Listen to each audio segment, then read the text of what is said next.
Good morning, sir. Good morning. How are you? I am good. Yeah, good. Me too. Yeah, I'm doing well. I'm going to the Boston Elm meetup tonight. Ooh, nice. Yeah. You speaking or are you just attending? I'm just attending. Former colleague Ian Anderson is speaking, ThoughtBotter. But yeah, as I probably mentioned on here a little bit, I'm pretty into Elm these days. I think it's really exciting. And so I'm going to go there and see what's going on, what the scene's like. That's cool. Do you know how big the meetup is?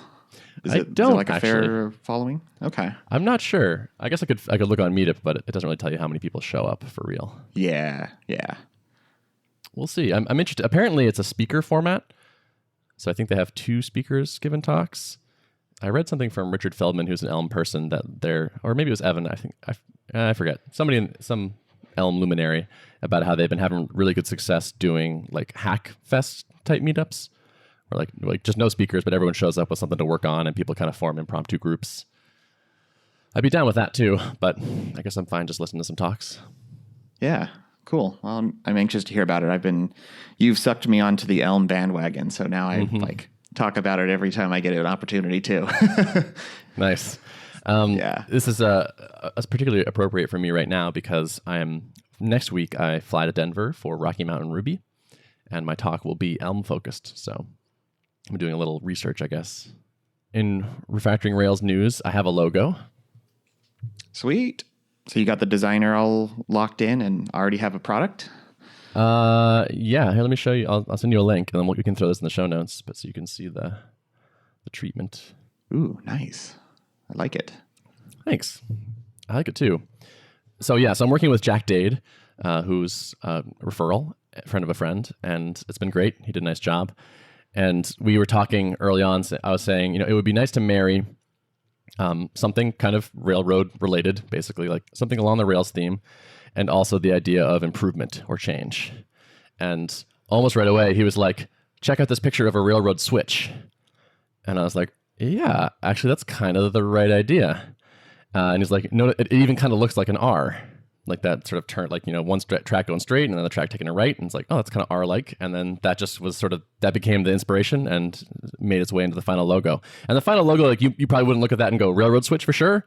But it's kind of, I kind of like that it has a history or a background or some thought behind it. Yeah. It's like, once you tell me that, I can totally spot it. So it's like a little bit of an abstract version of the concept, but yeah, I like it. I like it even not knowing that though. I think it's kind of nice. I don't know. It feels good. Yeah. Jack has someone that works for him that does a video stuff. So they are going to handle making the bumpers for the videos, a little intro and a little outro. It's just some simple animation of that logo for like title cards and things like that. And also they're going to do the sales site. So that's sort of the next thing is I owe him a markdown document where I'm going to basically outline like, here's roughly what I think the major design elements of the sales page should be. Yeah. Good. Wow. Yeah. So you found a one-stop shop for all your design and polish needs. That's cool. Yeah, it worked out really, really nicely. And then while he was working on that this week, I finished the notes for all the videos. And it's funny, the notes, I put off doing the notes for a while because honestly, I was kind of dreading it because I knew I would have to rewatch every video. And I was worried that I would rewatch them and go, oh man, this one kind of sucks. Oh, I don't really like this. And I was like worried it was going to shake my confidence in the quality. But I was actually pretty pleasantly surprised. I was like, this is good. I'm happy with all this. There were a couple little things where I was like, I might have changed this, or like some small things here and there. But overall, I was pleased. Nice. That's good. Yeah. I'm always a little leery of listening to anything that I've recorded of myself. Like I only listen to about half the podcasts we publish because sometimes I'm just like, I don't really feel like listening to myself right now. So, yep, sure. After editing everything too, it seems like I just pretty smoothly flow from idea to idea and say everything correctly the first time and make no typos and type really fast. And it's like, it's all editing magic, but the final product feels pretty polished. Another reason I wanted to do this was quality control, and all the videos were fine. I didn't find any mistakes, except for in one place, somehow there's like 3 minutes of unedited section in one of the videos towards the end that I somehow just missed. And it was really interesting how jarring it was, because everything else like flowed so smoothly. And then like I had sort of forgotten what the recording process was, which was like me trying to say everything like 7 times. And like, it's just interesting to see that raw footage again and be like, oh man, that was so annoying. It was like, I would say a thing, I would say it kind of differently. I would say it a third way. I would, make a typo while talking. I would back up. I would change the wrong variable. It was just like, wow, there were so many mistakes going into this. It was crazy. Yeah. And how did you do your editing? Did you hired someone to do that, or did you edit I it did yourself? I edited it myself. Okay. I got Final Cut Pro and just did it. Editing is kind of fun. Editing is a little bit like refactoring. It's like you got the raw materials there and you want to make it better. And it was really cool because I would start off with like an hour of raw recorded stuff, and then the final product would be like 23 minutes or something. Yeah.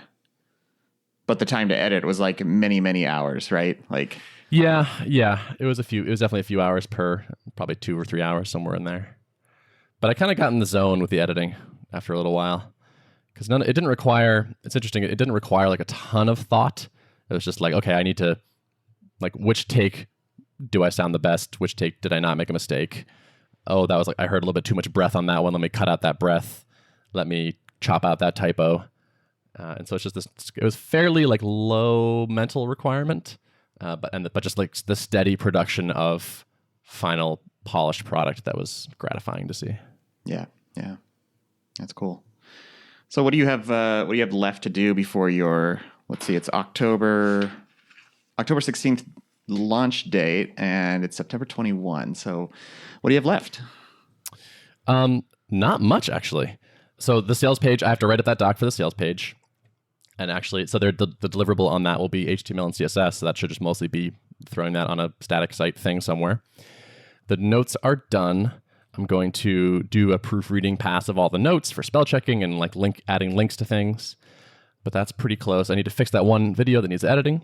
I believe I have chosen my hosting provider, which is Gumroad, based on some talks with Adam. He's a fan for this, since I'm mostly it's just going to be static files. Like I'm not going to do like you have a course section. I don't think it would add much for this.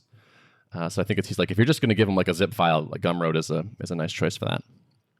So I believe that's what I'm going to do. So there's like that signing up and uploading and all that. And that, I believe, are the last set of blockers. Also, decide on pricing, create a launch sequence for emails, things like that. That stuff does add up. Yeah. It does. Yeah. It does for sure. But like it's not too bad. I'm at the point where nothing on my list feels intimidatingly large or like unknown.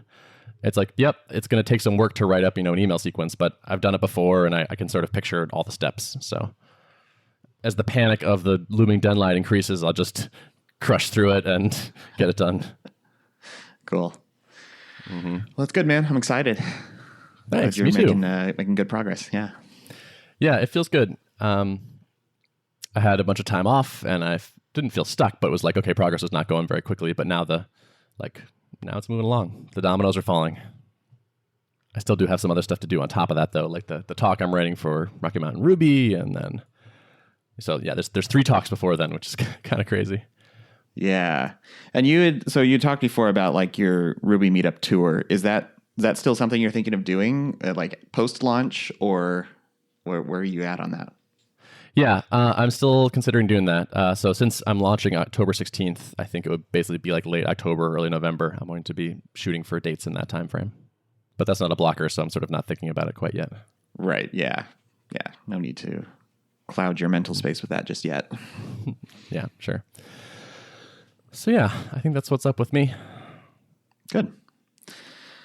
Well, in Dripland, I've been like deep in the kind of backend stuff right now. We're kind of in that season where my attention is mostly needed on kind of helping think about scaling challenges and stuff like that. And especially through the lens right now of Black Friday that's coming. If you look like compared to last year, we've had obviously a lot of growth, many, many thousands of customers added to our customer base. And definitely like a good amount of interest from people who are selling things online, like more pronounced, I would say, than a year ago.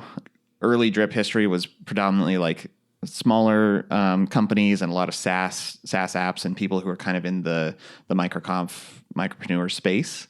And of course, it's obviously expanded out from there.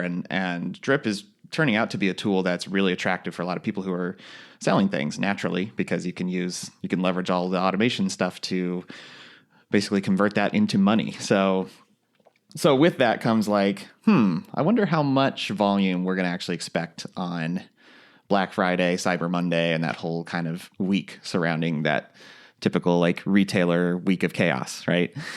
So our first step in that has been like, all right, let's build up some models. Let's try to estimate, like, based on current patterns right now and based on historical patterns from last Black Friday, what can we expect for, peak traffic, like peak number of email sends in a given hour, or number of like amount of segmentation activity that's going on, and all that good stuff. So like step one has been, let's try to think through the models, estimate around where we need to be to feel comfortable, and then kind of start itemizing all the work that we would like to get done before then, just to make sure that we feel comfortable on the day of. So that's been it's been a fun process to think systematically through it. And we have a couple like experienced architect type folks in the building. And it's been really cool to kind of tap their wells of knowledge and talk through these interesting problems. It is a little bit like stressful being that there's like a looming date coming where like, we're building up models for this, and we have a limited amount of time to accomplish tasks in between now and then. So we're having to be very deliberate about picking which ones are most important and triaging things.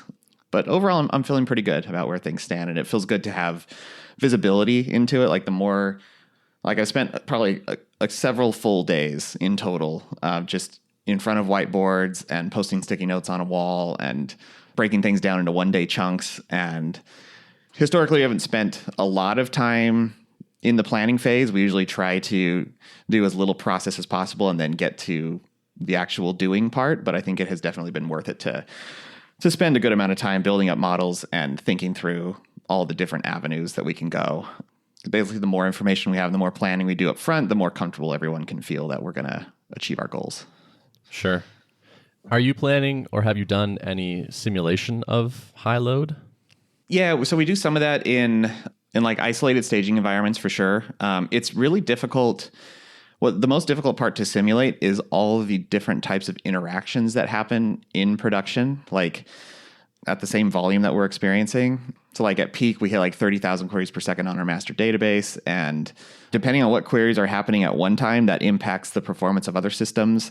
And like to get all of that simulated simultaneously is really tricky.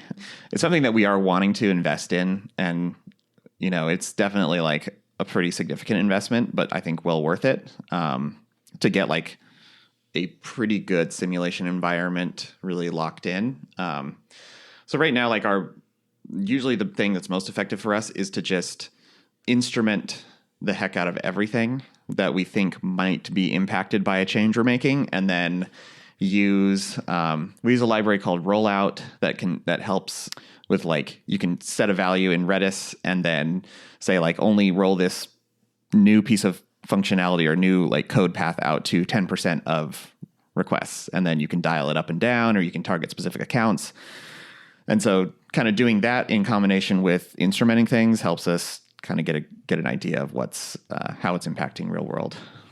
So on those days, everyone's in the office in a war room somewhere, like ready to like scale everything up like crazy? Yeah, I mean, so like day of Black Friday, I mean, my hope is that we will be fully prepared and not need to like all be in the same room necessarily. I know different folks will be out of town from the team, traveling because Thanksgiving, which is always a little interesting when we're all spread out geographically. But the nice thing is like we're already on the path of leveraging more and more of Amazon's tool chain. So like auto scaling groups basically allows us to like log into the Amazon console and increment a number, and it'll automatically spin up more servers and provision more capacity. So like the more things we can get kind of under that model where like it doesn't even require a deployment to tweak something, the better off we're going to be, I think. So Totally. yeah. Wow, that's exciting. Yeah. I kind of want to be in the room, or like in the Slack channel, and like watch this go down. Yeah. Yeah. I think it'll be fun. I mean, if we hadn't started planning this early, then it would have been a much like worse situation. Like a week before, if we're like, oh no, we should have thought of this, and then it would be toxically stressful. And I thought I wanted to mention one of the specific things initiatives we're working on that I find particularly fun. It's a little bit technical, but I thought I'd dive into that for just a minute. And it's around queuing. So we use Sidekick extensively, and if you're familiar with Sidekick, it basically you can divide jobs into different sub queues, right? So you can specify their relative priority to one another. But it's a pretty simplistic, like first in, first out model where like once something is in the queue, you don't have any control over reprioritizing work. So like if you dump in a bunch of jobs that are for one specific customer and then another customer has a workload that needs to get finished, it will just stack up behind the large batch of jobs, right?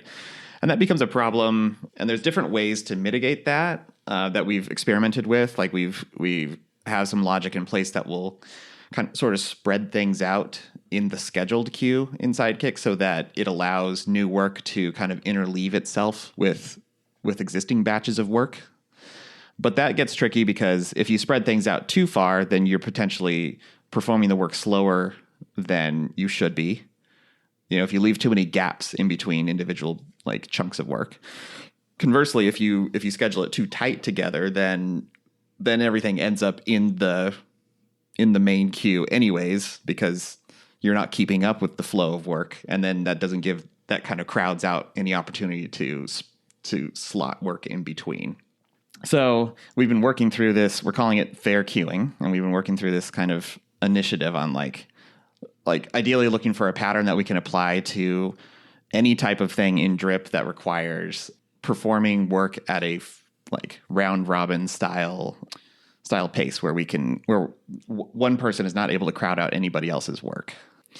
And so right now what we've arrived at so far is like, instead of dumping things directly into Sidekick, we're going to set up feeder queues. And so every single batch of work gets its own list in Redis. And then we have a scheduler that will round robin through all the different batches of work that need to be performed. And it'll pull jobs off at an even rate from each of them. Mm-hmm. And is a job like send 10,000 emails or is it send one email? It depends. Some of them are like batches, small batches. Usually we do like up to 1,000 types of things, but it just depends on like different types of workloads. Like bulk operations are structured differently than broadcast emails, for example. Right. Okay. Yeah. Like as we've mapped this out, like we started really conceptual and then we kind of got down into the details of how it's going to work. And I love Redis because it has like all the built-in constructs that we need for this. Like we push things into lists and that happens in constant time. So as lists grow, it still is the same cost regardless of list size to push new items in. And then you can do like an atomic operation that pulls something off of a list and pushes it onto Sidekick's queue list. And you can do that atomically so that, it's all thread safe. If you have multiple things that are trying to pull things off this list at the same time, you'll never end up with race conditions. And yeah. So I'm excited about this one. And I think it's going to really improve a lot of Drip's user experience, especially when we're under periods of high load. Like when everything's pretty quiet, then these things end up getting interleaved in the schedule queue and everything's nice. But in the times where we have big old load spikes, then, delays can be painful for customers. So I'm really stoked to get this live. Yeah. I'm curious to hear how it works in the real world. This feels to me intuitively like one of those things where you're like, oh, this is such a better algorithm. And then you don't realize the subtle failure cases until you actually push it out there. Yeah, for sure. That's something that we're definitely leery of. Like, what's nice is it's mostly stateless. And because Redis has these operations that allow us to move one thing from one list into another, we never have to like pull data out of a list into memory in this process and then push it back in. So there's never a lot of the failure modes that could happen where like, what happens if we pull a job out and then my process dies in the meantime? Is that job lost forever? Like fortunately we don't have to deal with those types of cases, but it's definitely more complexity. So it's something that we're wanting to like test out a bunch before we push it live. I believe in you, to be clear, but I'm just it'd be interesting to see. Yep. So how long until you package this up and sell it as a Sidekick Enterprise plugin edition? Yeah, I know. I mean, it could be cool to. I don't think we would sell it, but it could be a cool open source thing. We looked around. Like our first inclination was to say, like, certainly someone else has solved this problem. And we looked around, and there's a few things out there, but they're kind of haven't been updated in a while, sitting around on GitHub, and not sure if they're fully production ready. So I think we just lean towards building it ourselves. But it could be something cool to open source. Do you have any open source stuff from Drip these days yet? We have a few things. There's a few small, tiny Ruby libraries that I built a few years back that I've open sourced, like for just really pretty tiny use cases. We don't have any like large scale infrastructure-y type things really in the wild. It's always like the question of, do you want to spend the time extracting something and open sourcing it? And like in an ideal world, yes, but in the real world, it's like hard to prioritize that, which I'm sure every company experiences that, I'm sure. But I love the concept of doing that. Yeah, totally. Yeah, and like there's the work of the initial like clean it up, document it, get it out there, but then it's the ongoing stuff that I think is the real drain. Yeah. Mm-hmm. Like if you release this thing, but it has 280 issues and you don't answer any of them, like are you really helping that much? Right. Even like our API wrappers, like I feel bad. We have at one point we had someone author a .NET API wrapper for the Drip API, and we have a PHP wrapper.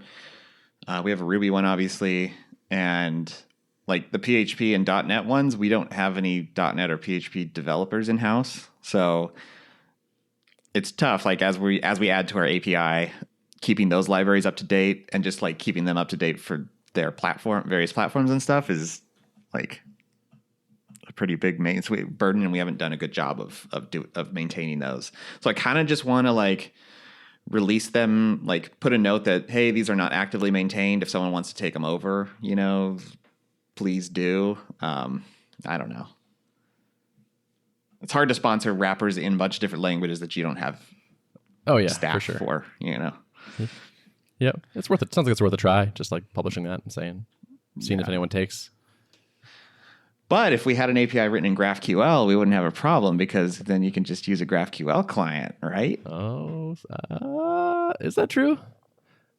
Like, would that solve the same problem? Like, that wouldn't really give you the nice? Well, I don't know. I guess it depends on what people can do with your API. Like, is it just query data, or is it more fancy than that? Yeah, it's both, and that would be a big effort to move our API to GraphQL. But I have been becoming a big proponent of GraphQL as I explore it on the side.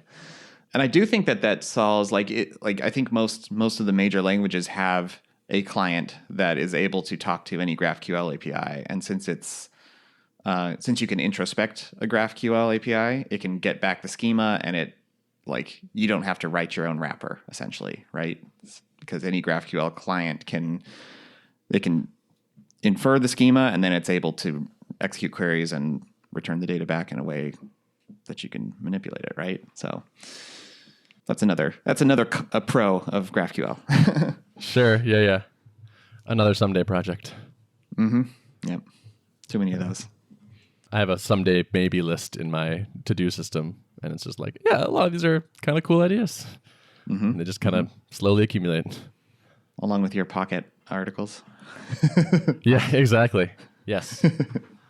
Actually, speaking of that, someone that listens to the podcast, Josh Beckman, sent me an email the other day, or sent us an email, I should say, and saying that he built a tool for the problem that I have, which is like a Pocket reading list that just gets bigger and bigger. And it's called Narrow, Narro, narrow.co.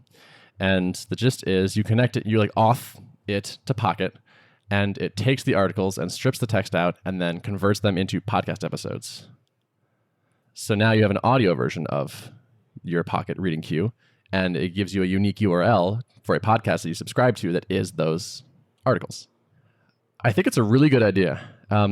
In practice, so I've been trying it for now, like about a month now, and in practice, the voice, like the reading voice, is not quite, it's a little bit annoying to listen to. Like it has enough problems that I'm like kind of frustrated by it. So it's unfortunately a little frustrating to listen to, but I think the basic idea is amazing. And if he can like upgrade the voice quality, I think like I would be a huge fan of this and would be a customer.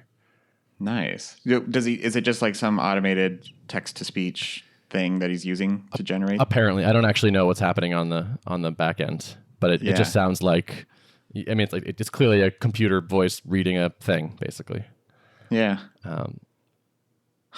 That's really interesting. Yeah, it's been nice because now like I just will like sometimes I will flip through my podcast feed and I actually like will just, I don't listen to a lot of the articles, but sometimes they're like short enough. Like sometimes it's like a 45-minute read and it's like too long. But some of them are like nice candidates for it, and it's like, wow, I just like chipped away a few things that I wanted to get in my head, and now they are. Yeah, that's really cool.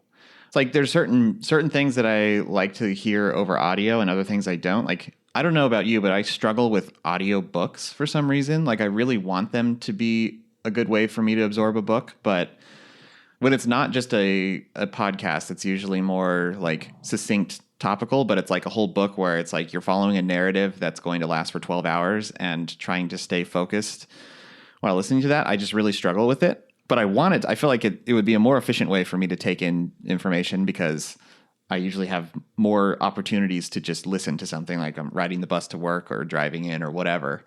But I struggle with that, but I feel like a lot of blog post articles would be more along the lines of a podcast episode, and therefore a good way for me to consume a bite-sized chunk of information. Yeah. So maybe you should try it out. Yeah, I will check it out for sure. Yeah. So good idea, Josh. Well, we just crossed the 30-minute mark. You want to wrap it up? Yeah, let's wrap it. If you'd like to access the show notes for this episode, you can go to artofproductpodcast.com, and we'll see you next time. Thanks for listening. See ya.